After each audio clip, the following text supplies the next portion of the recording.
We have sort of a natural occurring base in our society of entrepreneurs. That's a cultural difference that stands in the United States, and it produces about 700,000 people who want to start a new firm every year. Now, our question, if you want more growth, and this is an issue really important in times of a downturn, a recession, is we got to have more of those people because they create jobs and they make the country wealthier.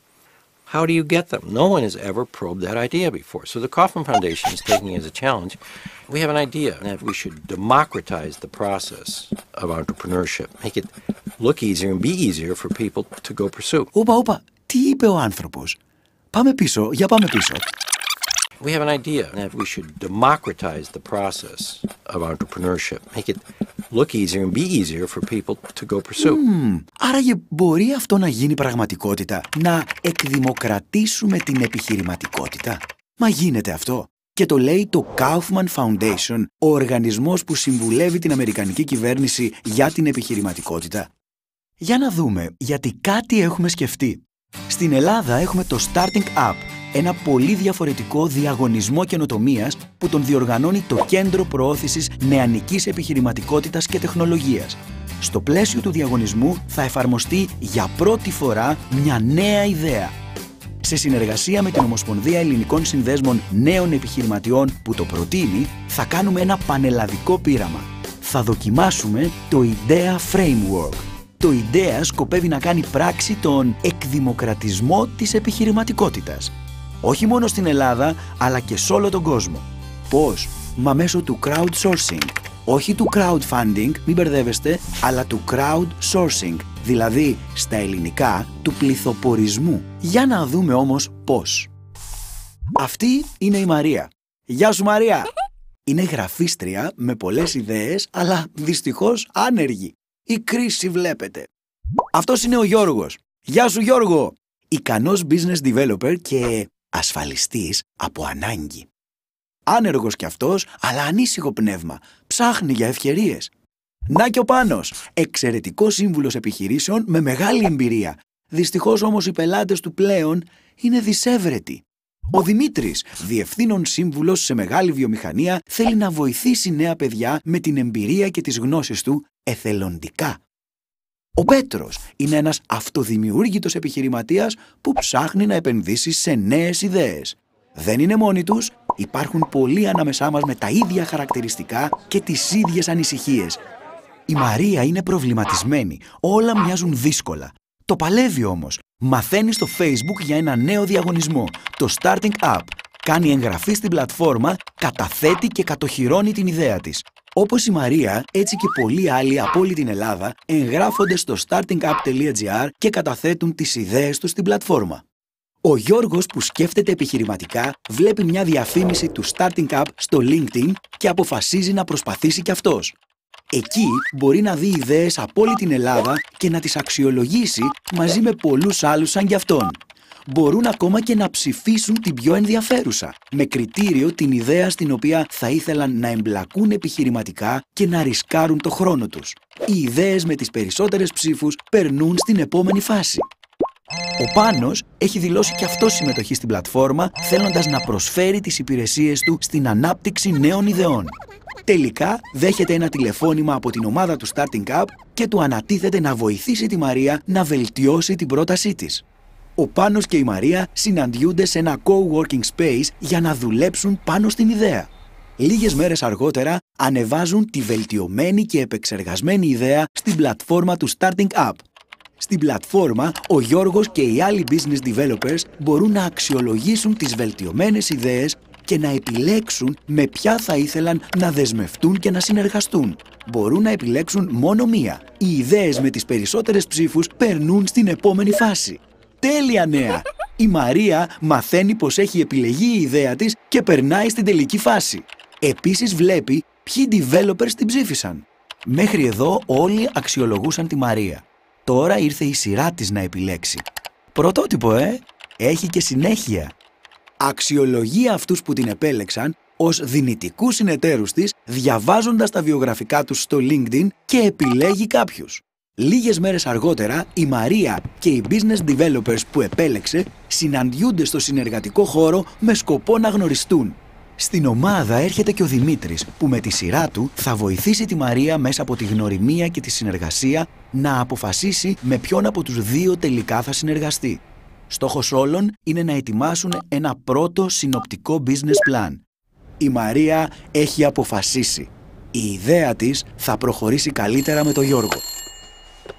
Οι δυο τους έχουν τώρα τη δυνατότητα να δουλέψουν μαζί στο συνεργατικό χώρο που τους διατίθεται δωρεάν από το Starting Up.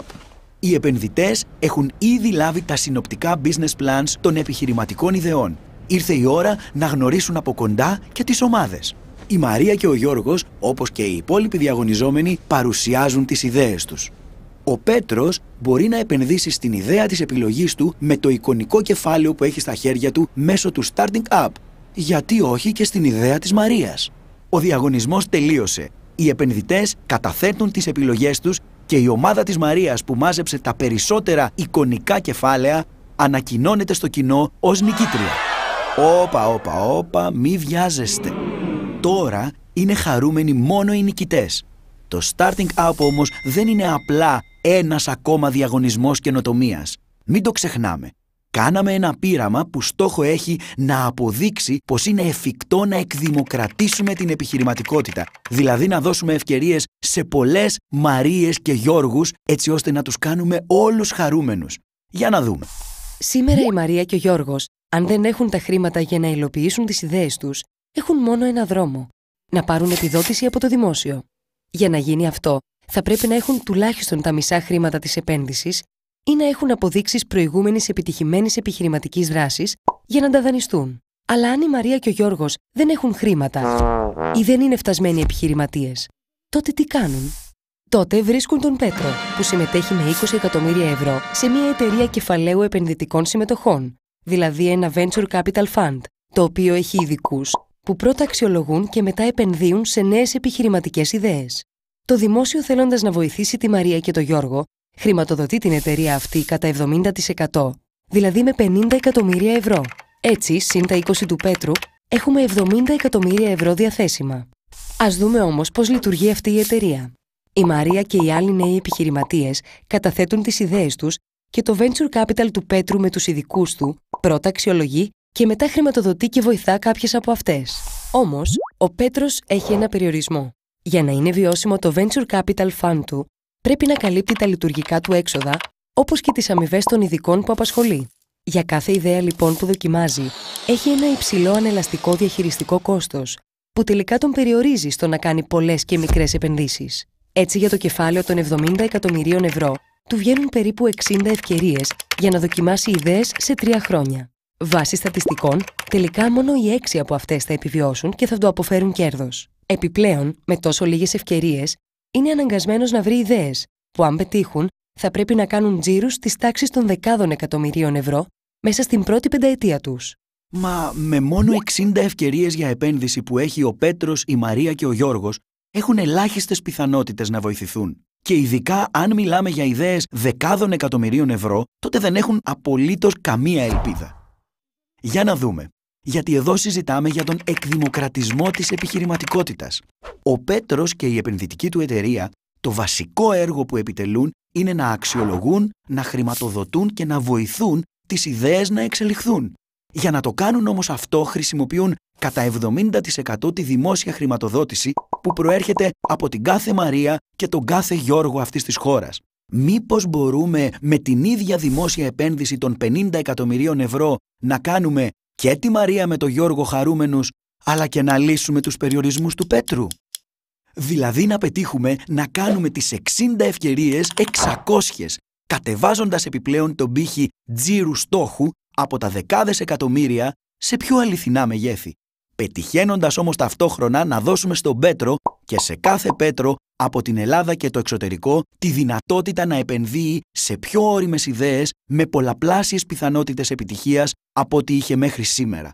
Αυτό ακριβώς πετυχαίνει το IDEA. Ας θυμηθούμε λοιπόν τι κάναμε ακριβώς πριν λίγο στο διαγωνισμό του Starting Up. Η Μαρία κατέθεσε την ιδέα της σε μια πλατφόρμα και αξιολογήθηκε με ένα δημοκρατικό τρόπο από την αγορά. δηλαδή από πολλούς με ικανότητες σαν τον Γιώργο που θα ήθελαν να ρισκάρουν στην ιδέα της το χρόνο τους. Χρόνο που όλοι διέθεταν, αντίθετα με τα χρήματα που όλοι σαν τον Γιώργο δεν διαθέτουν. Στη συνέχεια η Μαρία βοηθήθηκε να βελτιώσει την ιδέα της, αξιολόγησε και επέλεξε με τη σειρά της τον Γιώργο. Έτσι μαζί δημιούργησαν μια ομάδα και εξέλιξαν την ιδέα. Στο τέλος και πλέον όταν όλα ήταν όριμα, είδαν τον Πέτρο. Όχι στην αρχή, στο τέλος. Αυτό ακριβώς είναι που προτείνει η Ομοσπονδία Ελληνικών Συνδέσμων Νέων Επιχειρηματιών στην πολιτεία αλλά και στην Ευρώπη με το IDEA. Να εκδημοκρατήσουμε την επιχειρηματικότητα στα πρώτα δύσκολα στάδια σποράς και εκκίνησης, βάζοντας τα πράγματα να γίνονται με τη σωστή σειρά και από αυτούς που πρέπει, μετακινώντας τους επενδυτές που αποτελούν το 1% του πλήθους από την αρχή της διαδικασίας στο τέλος της. Επιτρέποντας έτσι στην κοινωνία, δηλαδή στο 99% του πλήθους, την αγορά τελικά, να αξιολογεί, να χρηματοδοτεί και να βοηθά τις ιδέες, αξιοποιώντας όλους τους διαθέσιμους πόρους που έχει, όπως παραγωγικές μονάδες, ερευνητικά κέντρα, θερμοκοιτίδες, συνεργατικούς χώρους, συμβούλους, μέντορες και τόσα άλλα. Με τη βοήθεια του 99% ενεργοποιώντας το crowdsourcing, τον πληθοπορισμό δηλαδή, πετυχαίνουμε τεράστιες οικονομίες κλίμακας και καταφέρνουμε να μειώσουμε εκπληκτικά το διαχειριστικό κόστος της κάθε ευκαιρίας. Αλλαγή που έχει ως αποτέλεσμα με την ίδια δημόσια επένδυση να δεκαπλασιάζουμε τις ευκαιρίες που έχει η Μαρία και ο Γιώργος να αξιοποιήσουν τις ιδέες τους με 100% χρηματοδότηση. Ενώ ταυτόχρονα δίνουμε στον Πέτρο και τους άλλους επενδυτές αλλά και στους ειδικούς πολλαπλάσιες και επιπλέον ωριμότερες επιχειρηματικές προτάσεις για να επενδύσουν τα χρήματά τους. Μακριά από τις επικίνδυνες χρηματοδοτικές φάσεις σποράς και εκκίνησης με μακράν μεγαλύτερες πιθανότητες επιτυχίας. Τέλος, το δημόσιο, με μέρος από τις επενδύσεις του Πέτρου και των άλλων επενδυτών στις επιχειρήσεις που επιτυχημένα εξέρχονται από το μηχανισμό, ανακυκλώνει τα κεφάλαιά του. Κάπως έτσι, όλοι μαζί θα αποδείξουμε πως η επιχειρηματικότητα εκδημοκρατίζεται. Με τον τρόπο αυτό, η δύναμη της ευκαιρίας αποσυνδέεται από την οικονομική ισχύ και επανασυνδέεται με τις ικανότητες των ανθρώπων να δημιουργούν. Με αποτέλεσμα, με τα ίδια ευρώ, δεκαπλάσιες ευκαιρίες για όλους. Άρα, περισσότερες εταιρείες σαν της Μαρίας και του Γιώργου, άρα τόσο λιγότερη ύφεση και ανεργία. Γι' αυτό τώρα όλοι, μα όλοι είναι χαρούμενοι. Αν το IDEA Framework σας γεννάει περισσότερες ιδέες και απορίες, μπείτε στο www.startingup.gr. Εγγραφείτε στην πλατφόρμα και μάθετε τα πάντα για αυτόν τον διαφορετικό διαγωνισμό καινοτομίας που θέλει να αλλάξει τον κόσμο. Μια συνδιοργάνωση του Κέντρου Προώθησης Νεανικής Επιχειρηματικότητας και Τεχνολογίας, της Ομοσπονδίας Ελληνικών Συνδέσμων Νέων Επιχειρηματιών, του Κέντρου Εθελοντών Μάνατζερ Ελλάδος, του Δήμου Αθηναίων, του Ευρωπαϊκού Κοινοβουλίου και της Ευρωπαϊκής Επιτροπής. Γιατί οι ιδέες μας δεν πρέπει να μείνουν άνεργες.